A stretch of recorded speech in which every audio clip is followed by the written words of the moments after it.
Stephen, first of all, give us an update. What's going on in the campaign right now? Well, we are heading to the state Democratic convention in a couple of days.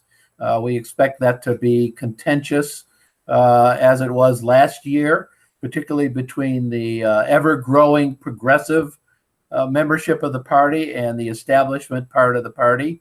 Our campaign is gaining really good momentum the last few weeks here and month or two. And we look forward to continuing to do that. I'm in kind of a fight with the Democratic Party over how it handled the pre-endorsement process, which I can elaborate on later if you'd like me to.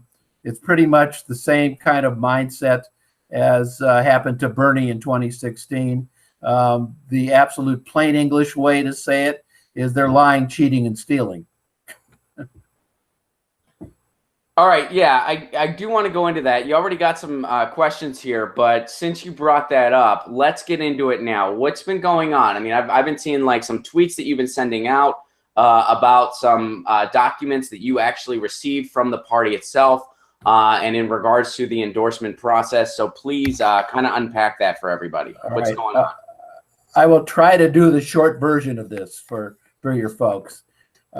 California has this unfortunate rule, the California Democratic Party, in its bylaws, which I don't like and should not be there. But it says if an incumbent wants to run for the same office again, a Democratic incumbent, that incumbent gets the automatic endorsement of the party, regardless of what the incumbent has done, how the incumbent has performed in office, or in the cases of Mr. Mendoza, right now, whether or not the incumbent is accused of sex harassment, and those investigations are still pending.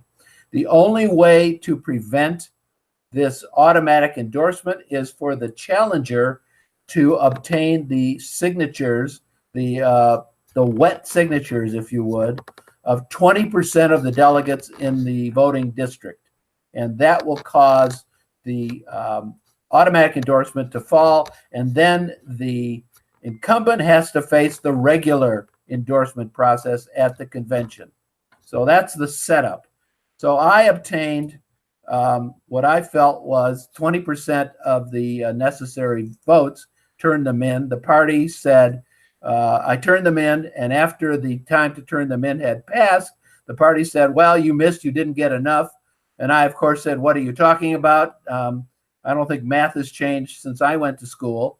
And they said, no, you used the wrong list. We have a secret list that we didn't give to you, and it's got more people on it, and you fall one short. So it's similar. I mean, that's the bait and switch they do. That's similar to what happened with SB 562. Hey, here's the rules you need to follow. Okay, we followed all the rules. Oh, these weren't the rules. You fucked up. Now you're done.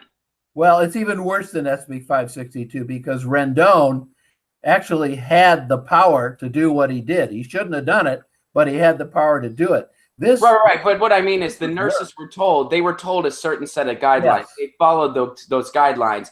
And then all of a sudden they were told, oh, wait, no, these weren't the guidelines. That's what I mean when I'm saying it's the same thing. That is correct. They gave you a certain set of standards. You followed them. They changed the rules. They changed the rules after the game was over and said, you thought you won, but you really didn't. We won. Right. And it's clear that what the party is doing has nothing to do with holding fair processes and democratic processes. They are acting solely to protect the interests of the incumbents and keep them in office. Absolutely. And they're doing everything they can to keep progressives out of the party. That's why I just, at this point, I don't know how we can move forward without a viable third party. I just don't. I mean, the Democratic Party has made it clear who they are. They've made it clear what they want. They are bleeding members, and people are fleeing the Democratic Party in droves because they want a party that actually stands for something. The Democratic Party stands for we're not them. There is an awful fascist party in this country that openly serves the 1%, and we are not that. What are we? Pretty much nothing. We have the same donors, and we don't give a shit, but we're not them. That's what the Democratic Party stands for. So, I mean, how can we keep like, do you have any confidence left in kind of infiltrating the Democrats from the inside? Well, I have two comments on that. First of all, my dispute, and this might seem like a lawyer-like statement, but my dispute is really not with the party. My dispute is with the corrupt people running the party. And there's a difference. Whether the real issue is the party salvageable if the people running it are thrown out and honorable people with integrity are installed? And I don't know that we know the answer to that yet. I'm running as a Democrat because here in San Francisco, if I want to get elected in 2018, I have to. If I want to take out Pelosi, I have to.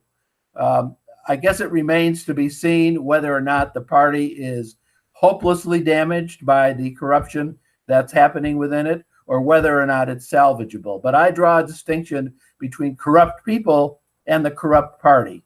You know, the people are not the party. The party is all of us. The party is you and me. I'm part of the party. The whole progressive wing of the Democratic Party is part of the party.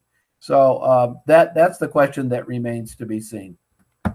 Fair enough. I mean, I see where you're coming from. Honestly, speaking for myself, I've never considered myself a Democrat. I consider myself a progressive. And up until recently, I thought, well, the Democrats are kind of the clearer glass for me. I don't really feel that way anymore. Now I'm pretty much a policy over party guy. There are some people that are trying to infiltrate the Republicans that I would gladly cast a vote for, i.e. Sam Ronan. There's also people trying to infiltrate like you are, and I'd be happy to cast a vote for you. There's also a lot of Greens and Independents I'd be happy to cast a vote for. So for me, it's all about policy now over party, and I think we need a longer-term solution, and I don't see the Democratic establishment being part of it. I could be wrong. I'm open to the fact I'm wrong. I think we need to try everything. I support people trying. I support what the Justice Democrats are doing. I support a lot of people running as Democrats. But I mean, it's like, how many slaps in the face can we take before we say, I mean, it's like we're trying everything we can to break into this building that has the doors bolted and locked and they're pouring molten lava on us. And we could just go build our own fucking house at this point.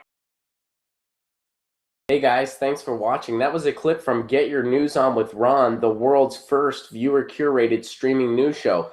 What does that mean? That means I log on to a stream and people tweet me articles over on Twitter at Ron Placone, or they use our Reddit subsection, which is just Get Your News On with Ron over on Reddit. And that's how we build the show. I'm seeing all these articles for the first time. We are literally getting our news on together. Follow me on Twitter at Ron Placone so you can participate. And this show streams live every Tuesday through Friday at 10 a.m. Pacific Standard Time, so please do tune in. If you want to support this show, you can do so over on patreon.com/Ron Placone, where for as low as $1 a month, you get access to exclusive podcasts every week, exclusive videos, free tickets to shows when I'm performing in your town, and more for as low as $1 a month. Please do consider it. Thank you so much for your support. This has been Get Your News On with Ron.